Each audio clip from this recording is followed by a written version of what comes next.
कि गुरु भी गुरु द्रोणाचार्य हैं और अर्जुन के गुरु भी गुरु द्रोणाचार्य। कोई अंतर नहीं है, गुरु में कोई भेद नहीं, गुरु में कोई अंतर नहीं, पर बस इतना है कि जिसका समर्पण,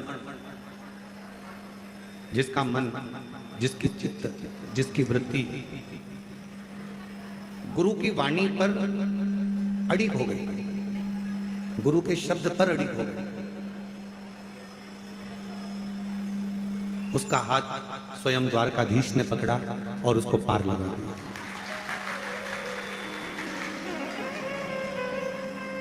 स्वयं दुर्योधन और अर्जुन में बस यहीं पर भेद अड़ा हुआ था कि दुर्योधन ने,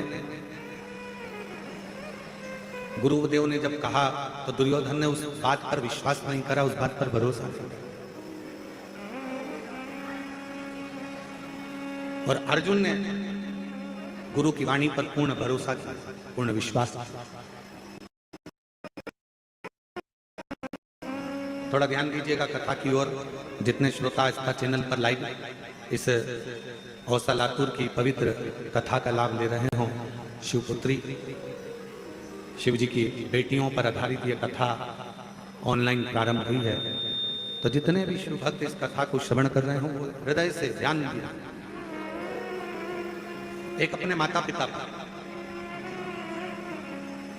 एक अपने गुरु पर और एक अपने इष्ट पर।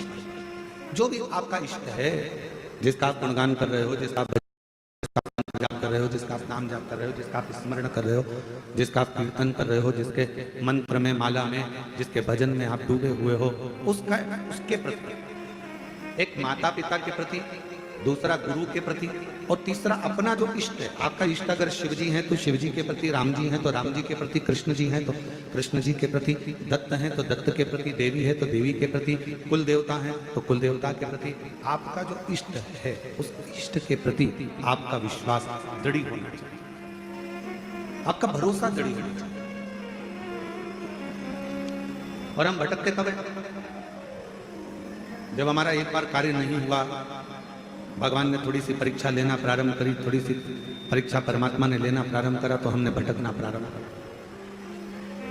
हम भटकने लगे। माता पिता ने हमारा बात नहीं मानी, माता पिता ने हमारा कहना नहीं माना, तो हमने भटकना प्रारंभ कर दिया। मम्मी ठीक नहीं है, पापा ठीक नहीं है। गुरु ने हमारी बात नहीं मानी तो गुरु ठीक नहीं है, और शिव ने यदि हमारी बात नहीं मानी तो फिर भटक गए कि भगवान देवाधिदेव महादेव भी हमारे नहीं है, वो हमारी सुनते नहीं, वो हमारा सुन ही नहीं। और ऐसा नहीं, समय आने पर घर की बुजुर्ग माँ, घर का बुजुर्ग पिता अपनी अलमारी खोलकर आपको कुछ ना कुछ निकाल कर दे देते हैं। समय आने पर गुरु भी एक वर आपकी जिंदगी में प्रदान कर देते हैं, और समय आने पर मेरा देवाधिदेव महादेव भी जब देख लेता है कि इसको बहुत जरूरत है, तब मेरा देवाधिदेव महादेव भी अपना भंडारा खोल दे, तब शिव अपना भंडारा दे।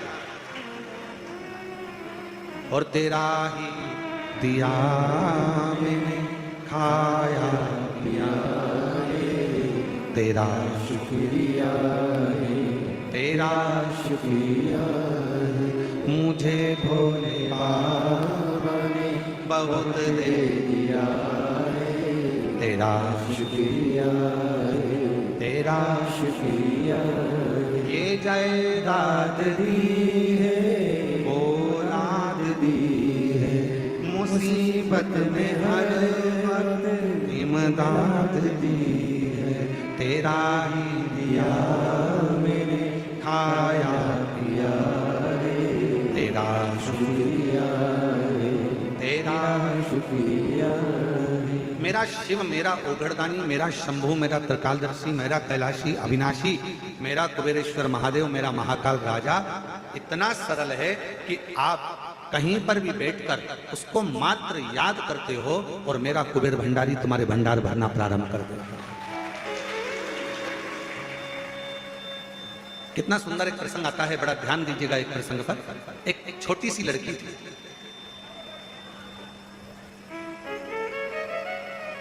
छोटी सी लड़की, और सावित्री उसका नाम था, बड़ी छोटी सी। उसकी मां उसका हाथ पकड़ती बाल्यावस्था में। अवंती का प्रदेश में निवास था उसका, और सावित्री अवंतिका प्रदेश में रहती, अवंतिका में निवास करती उज्जैनी में, और वो मां हाथ पकड़ती, छिपरा का स्नान करती, और अवंतिका नाथ भगवान देव अधिदेव महादेव महाकाल बाबा पर जल अर्पित करती।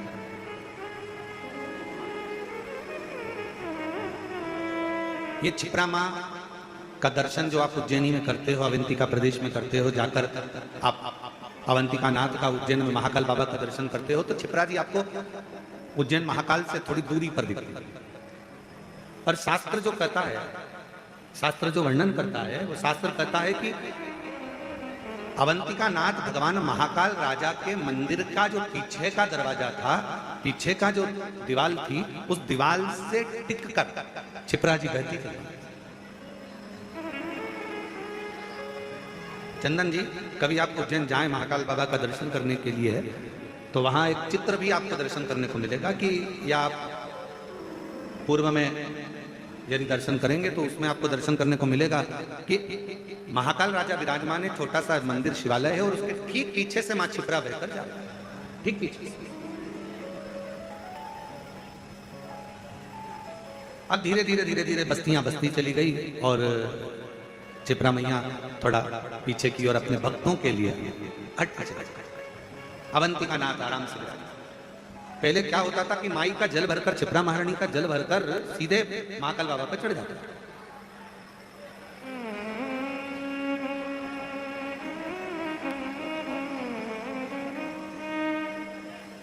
सावित्री अपनी मां के साथ में रोज महाकाल राजा का स्नान करती, महाकाल बाबा का दर्शन करती, और रोज प्रतिदिन मां छिपरा का स्नान कर जल भरती और चल देती।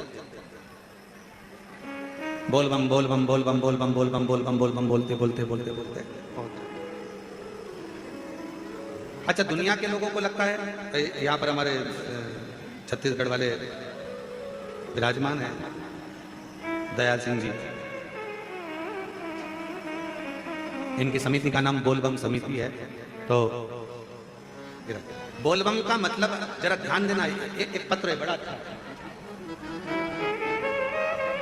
केवल एक बोलबम बोलने से,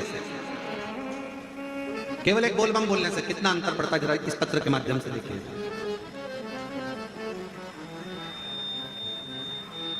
मैं चंदन कुमार पिताश्री कैलाश झा, दरभंगा बिहार का निवासी हूं। आस्था चैनल पर इस पत्र को पढ़ सकते हो, और बाहर एलईडियां लगी हैं, आप उसमें इस पत्र का अध्ययन कर सकते हो, स्मरण कर सकते हो। मैं चंदन कुमार पिताश्री कैलाश चंद्र, दरभंगा बिहार का निवासी हूँ। पिछले 20 वर्षों से मुकुंदपुर दिल्ली में रहता हूँ। उम्र है 27 वर्ष। गुरुदेव, बिहार सन 2021 में अपने गांव पतनिया दरभंगा बिहार गया था। वहां पर बहुत सी लड़ाई झगड़ा हो रहा था, हमें स्मरण नहीं आया, और हम 4 लोग उसमें बुरी तरह से घिर गए, और 2 लोग उसमें से मारे गए। गांव में किसी तरह का वो क्रम हो गया, और उसमें हम भी फंस गए। चारों तरफ ढूंढा ढांडी होने लगी, पुलिस का ऑर्डर आ गया, चौखट तोड़कर लेकर गए, सब कुछ। पिताजी ने बहुत चक्कर लगाए, प्रणाम किया, नमन किया, जैसे तैसे कुछ काम हुआ, छूटे। वकील रोज तारीख पर तारीख बढ़ाता जा रहा, पर केस सुलझता नहीं। तब आखिरी में जेब में जितना धन था वो सारा की सारा धन चले गया, 10 रुपया भी जेब में नहीं। फिर हम वापिस, परिवार के लोगों ने कहा कि सीहोर की कावड़ भरा रही है, और तू एक काम कर, अपने घर से 2 लोटा ले जा, जल लेकर जा, और वहां पर सीवन माँ का जल भरना, बोल बम बोलते बोलते बोलते बोलते बाबा की कावड़। हम कुबेर भंडारी की यहाँ पर 11 किलोमीटर की यात्रा पूरी करें, और बाबा से केवल एक प्रार्थना करते रहे कि अब हमारे ऊपर या तो हमको उम्र कैद की सजा होगी या कोई अन्य घटना घटेगी, अब आप उससे बचा। 11 किलोमीटर की यात्रा पूरी करने के बाद जैसे ही कुबेर भंडारी को जल चढ़ाया कावड़ का, बोल बम बोलते बोलते हम यहाँ तक पहुंचे, और जल चढ़ाते से ही फोन आया कि आज आपका फाइल पटना के उच्च न्यायालय में लग गई है और आप बरी हो गए हो, ये शिव की उदारता। उसने पत्र में लिखा, केवल जल समर्पित करना और मुख से बोलबम बोलना कोई साधारण प्रसंग नहीं है। एक लाइन अच्छी लिखी है, आप और हम गुनगुना लेते हैं। हरि लुटा दिया भंडार काशी वाले ने, कर दिया माला माल काशी वाले ने। अब हम तो काशी वाले बोलते हैं, इसने वो थोड़ा सा अलग लिखा है, पत्र में आप लोग पढ़ रहे होंगे। लुटा दिया भंडार सीहोर वाले ने, कर दिया माला माल सीहोर वाले ने।